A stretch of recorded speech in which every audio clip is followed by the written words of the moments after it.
I joined DC Tours in July 2020 after retiring from a 30-year career in public service, working right across Northern Ireland, including central Belfast.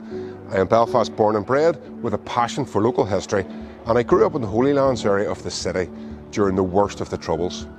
The experience of living so close to both a sectarian interface and the city centre during the time it was blighted by violence lives vividly in my memory.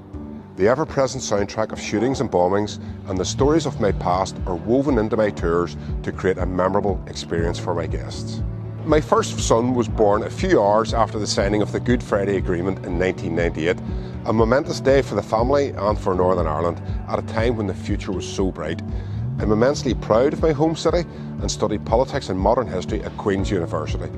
During my university years, I was also editor of charity ragmag PTQ, or Pro Tanto Quid, taken from the motto of Belfast's coat of arms. Pro Tanto Quid Retribamus. In return for so much, what shall we give back? Being a tour guide gives me the opportunity to show off my beloved city and give something back.